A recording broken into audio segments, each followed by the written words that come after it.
Hello curies, आज मैं start करने वाली हूँ एक न्यू ड्रामा जिसका नेम है माय डियर डोनोवान।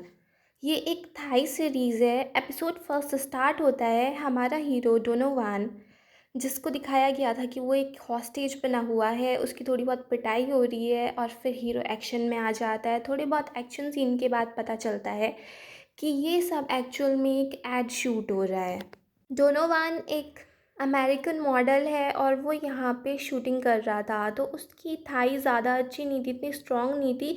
तो उसको एक ट्रांसलेटर चाहिए था। ट्रांसलेटर के लिए डोनोवान की एजेंट मिस पा अपनी बेटी पैम को हायर कर लेती हैं।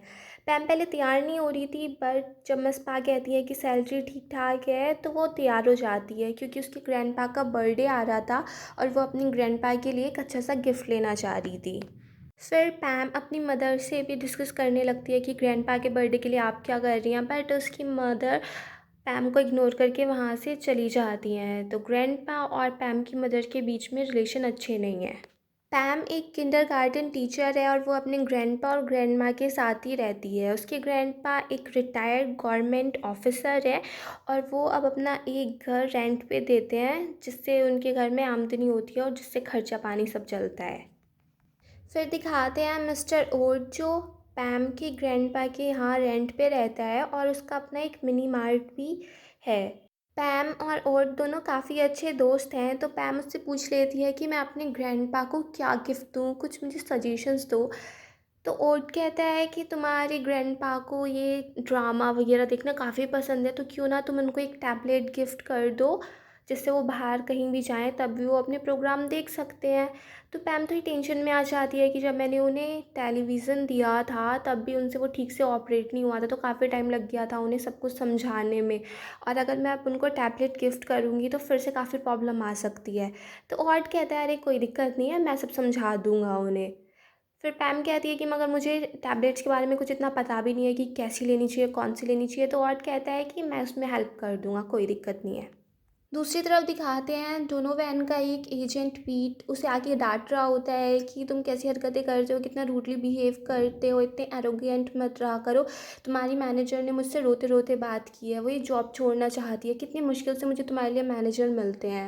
डोनोवैन भी कह देता है ठीक है ना, अगर वो जॉब छोड़ना चाह रही है, उससे वैसे भी ढंग से होती नहीं है।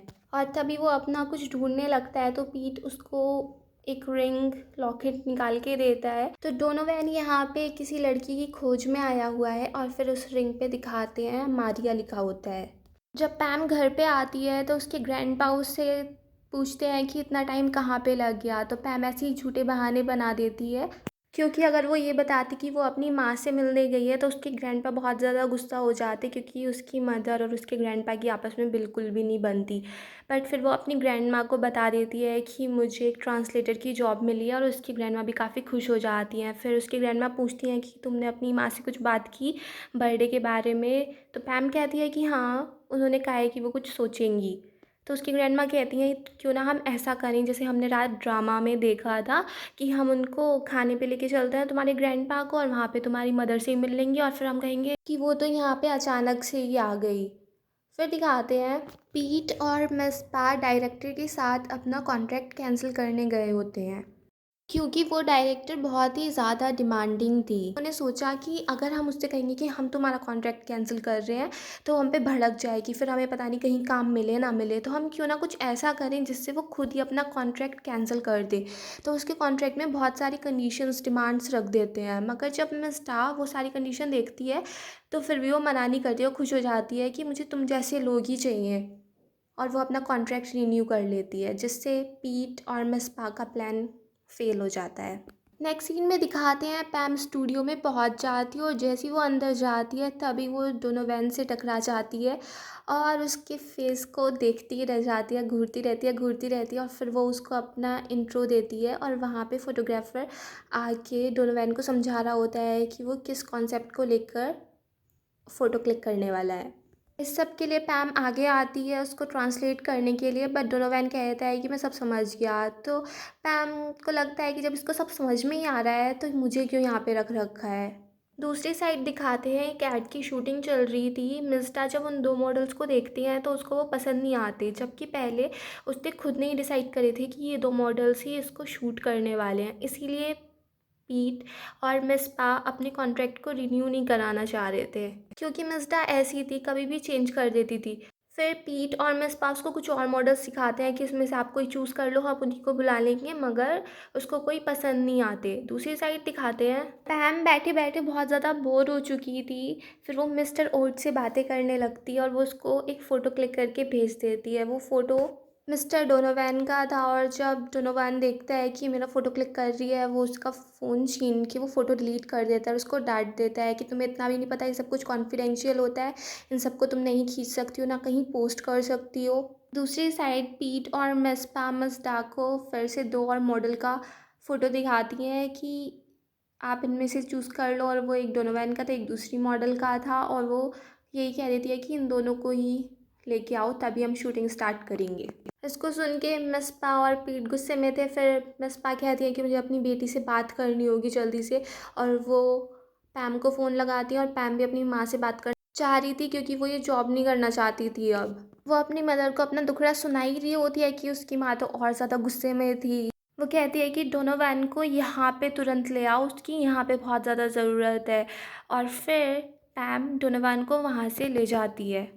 फिर पीट और मिस पा फीमेल मॉडल जेसिका को फ़ोन करते हैं और उसको भी बुला लेते हैं। पैम डोनोवन को इसलिए ले गई थी क्योंकि उसकी मदर ने कहा था कि वो वाली शूटिंग कैंसिल हो चुकी है और तुम इधर आ जाओ, यहाँ पे शूटिंग चल रही है, मगर एक्चुअल में वो शूटिंग कैंसिल नहीं हुई थी। फिर दूसरी साइड दिखाते हैं मिस डाबी सेट से जाने वाली थी, और तभी वहाँ पे डोनोवन आ जाता है, जिसको देख के मिस डाबी उस पर फिदा हो जाती हैं।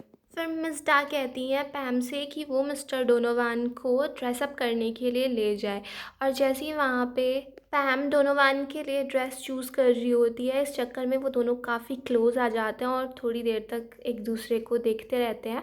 और तभी जब डोनोवन अपनी ड्रेस चेंज करने के लिए जा रहा होता है, वहाँ से जेसिका निकल आती है और वो डोनोवन से काफ़ी चिपक जाती है, बट डोनोवन उससे दूर ही रहना चाह रहा था। जेसिका पैम को देख के कहती है कि तुम अभी बाहर जाओ, मुझे यहाँ पे कुछ प्राइवेट में बात करनी है, बट डोनोवन पैम को रोक लेता है और वो जेसिका से कह देता है कि अगर मुझे पता होता कि तुम भी मेरे साथ यहाँ पे काम करने वाली हो तो मैं इस प्रोजेक्ट को हाँ भी नहीं बोलता। फिर दिखाते हैं पैम पीट से कहती है कि अब मेरा काम यहाँ पे ख़त्म हो गया है, अब मैं भी यहाँ से चलती हूँ, बट पीट कह देता है कि अभी मैं ही हूँ यहाँ पे और मिस पा दूसरे वाले सेट पे गई हैं, तो प्लीज़ तुम यहीं पे रुक जाओ, मेरी भी थोड़ी हेल्प हो जाएगी। फिर शूटिंग स्टार्ट होती है और जेसिका बहुत ही अजीब सी हरकतें कर रही थी, बार बार डोनोवन से बार बार चिपके ही जा रही थी, और उसको डोनोवन काफ़ी डांट भी रहा था, वार्निंग भी दे रहा था, बट जेसिका तो बिल्कुल भी नहीं सुन रही थी। फिर जब तक कि उसको वो मिस्डा आके डांटती नहीं है, तब तक जेसिका ऐसी हरकतें ही करती रहती है। और वहाँ पे सब कुछ देख के पैम को बहुत ही अजीब लग रहा था, बहुत ऑकवर्ड फील कर रही थी कि कैसे दो लड़कियाँ सिर्फ एक लड़के के लिए आपस में लड़े जा रही हैं, और उसमें इतना कुछ इंटरेस्टिंग थोड़ी ना है, बस उसके लुक्स ही तो अच्छे हैं। शूटिंग के बाद मिस डाबी खुश हो जाती हैं और कहती हैं कि नेक्स्ट डे की शूट के लिए 8 बजे ही सब तैयार हो जाना। शूट के बाद डोनोवन देखता है कि पैम अभी तक यहीं है, तो उससे पूछता है कि तुम तो मुझे छोड़ के ही जाने वाली थी ना, तुम अभी तक यहाँ पे क्या कर रही हो। पैम कहती है कि पीट ने मुझसे रुकने के लिए कहा था, तो इसलिए मैंने उसकी बात मान ली।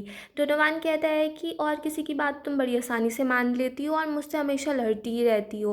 पैम कहती है कि सब मुझसे बहुत प्यार से बात करते हैं, बहुत नाइसली पूछते हैं, सिर्फ तुम ही मुझसे बहुत रूडली बिहेव करते हो, तुम्हारे अंदर बिल्कुल भी मैनर्स नहीं है। और फिर उसको डांट के पैम को लगता है मैंने क्या क्या बोल दिया, शायद मैंने ज़्यादा गलत बोल दिया, पर डोनोवन कहता है नहीं, तुमने ठीक बोला। फिर वो कहता है कि चलो मैं भी चलता हूँ तुम्हारे साथ। तभी पीट आके बताता है कि अभी कल भी शूटिंग है, तो इसलिए तुम अभी जा नहीं सकते हो। और जैसे ही पैम जाने के लिए कहने वाली थी, तो पीट उसको भी कह देता है कि अब रात में मैं तुम्हें ऐसे अकेले भेज नहीं सकता हूँ, वरना मिस पा मेरा दिमाग चाट जाएंगी, तो तुम भी यहीं पे रुक जाओ। और फिर वो डोनोवन को बताता है कि मिस टा के साथ तुम्हें डिनर करना है। डोनोवन कहता है कि मुझे अकेले ही क्यों जाना है। वो पैम से कहता है कि तुम भी मेरे साथ चलना, बट पैम कहती है कि मिस टा को तुमसे ही कुछ बात करनी है, मैं तुम्हारे साथ नहीं चलूँगी। फिर डोनोवन पैम से पूछता है कि तुम्हें खाने में क्या पसंद है, तो पैम कह देती है मुझे तो सब कुछ ही अच्छा लगता है, मैं कुछ भी खा लेती हूँ। फिर पैम घर पे कॉल करती है अपनी ग्रैंडपा ग्रैंडमा को बताने के लिए, और फ़ोन उठाता है मिस्टर वुड। तो पैम उसको अपनी सारी प्रॉब्लम समझा देती है और वो कहती है कि प्लीज़ घर पे संभाल लेना।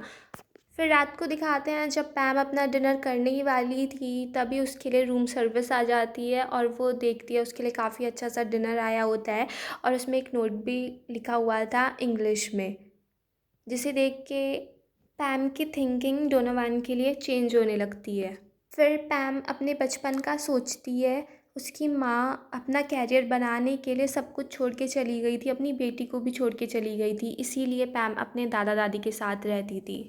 फिर पैम अपने पे बॉडी लोशन लगा रही होती है और तभी वो देखती है बालकनी में डोनोवन खड़ा था और तभी उसका एकदम से हाथ छूट जाता है, वो नीचे गिरने वाला था, तो पैम उसको संभाल लेती है और उसको ऊपर खींचती है। पर जब वो देखती है कि डोनोवन की नज़रें तो कहीं और ही जा रही हैं, तो वो एकदम से उसको धक्का दे देती है। तो जैसे ही डोनोवन फिर से गिरने वाला था, पैम उसके शॉर्ट्स को पकड़ के उसको ऊपर खींचती है और यहीं पे ये फर्स्ट एपिसोड फिनिश हो जाता है। अगर आपको ये पसंद आया हो तो प्लीज़ मेरे चैनल को सब्सक्राइब करें, लाइक करें, शेयर करें, कमेंट्स करें and bye bye till next video.